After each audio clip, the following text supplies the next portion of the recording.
Good morning. I'm Michael Tabo reporting from KYB and Media Ministries. We are excited to bring you another I Am Black History moment.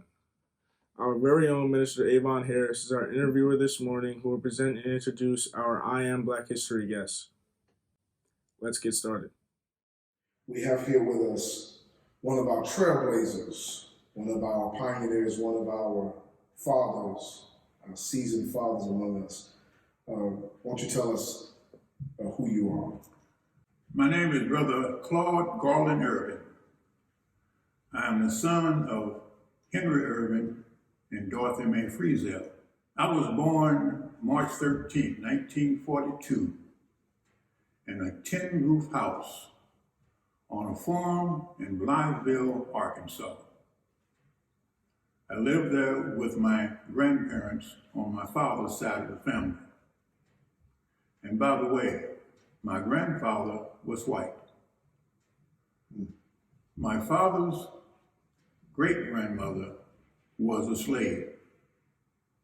If I'm not mistaken, they worked on the same farm that we lived on at that early time. I had a cousin. His name was Carl.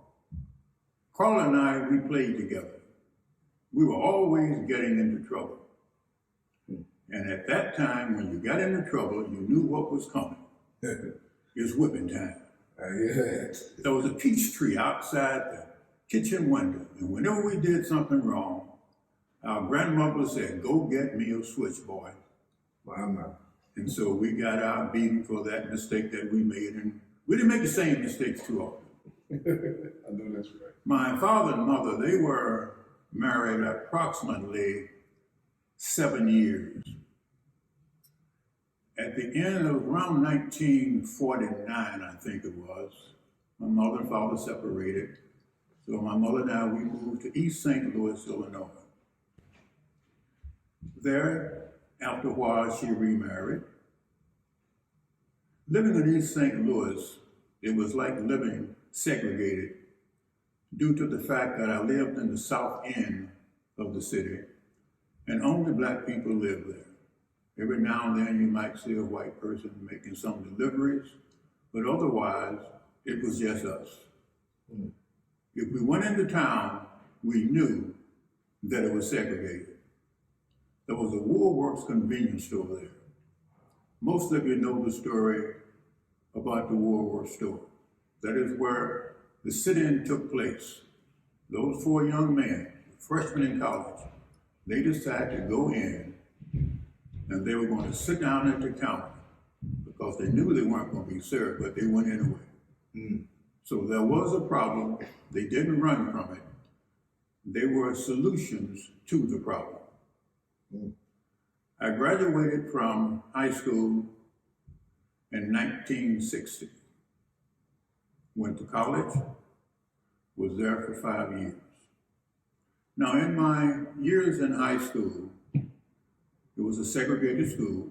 It was an all-black school, elementary school, junior high school, and high school.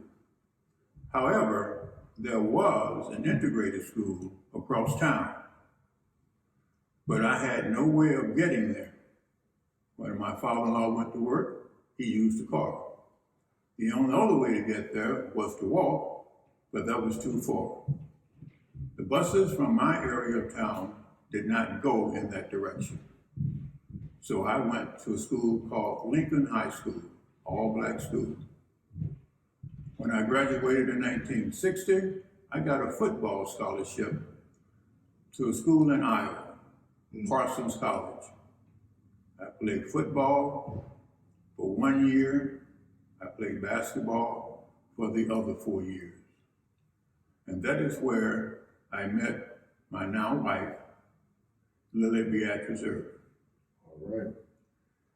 While at Parsons College, 1 year we went on a basketball trip, 1962 if I'm not mistaken. And we had just finished playing the game, so we always would stop off and purchase lunch somewhere on the way back. This time we stopped in a little town that we'd never stopped in before. not realizing that segregation was that far north. I knew about it being in the South because I grew up with it. I knew about it being in my hometown because I grew up with it. But now I'm in a northern state and segregation was still there.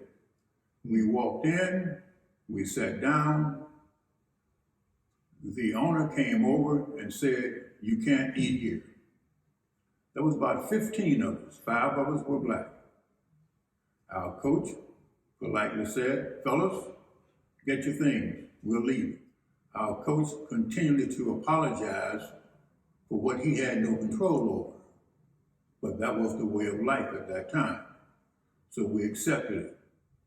Now, young men and young women, X generation, Y generation, millennials, what are you going to do? Believe it or not, but the struggle and the battle is still there. Yes, sir. Today we have injustices. Discrimination is still going on. Ageism is still going on. Yes, sir. So what are you going to do about that? One reason why young people do not get involved is because they think it's someone else's problem, because it does not affect them directly, but it does affect you directly. Your ancestors have paid for what you have today. Oh, yes. Give them credit for what they did. Read up on it. Don't just read Dr. Martin Luther King Jr., but make sure that you do read his material. Because what he was doing, on one hand, was right. Some say that what the Black Panthers were doing, on the other hand, was right. Yes. As Bishop always says, eat the grass and spit out the sticks. So young people, I leave you with this. Be who you are. Do what you can to not only help you, but to help this nation. Thank you. My name is Brother Claude Ervin, and I am Black History. Yes, sir.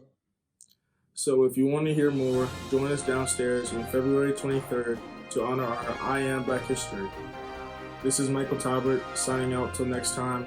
See you next Sunday.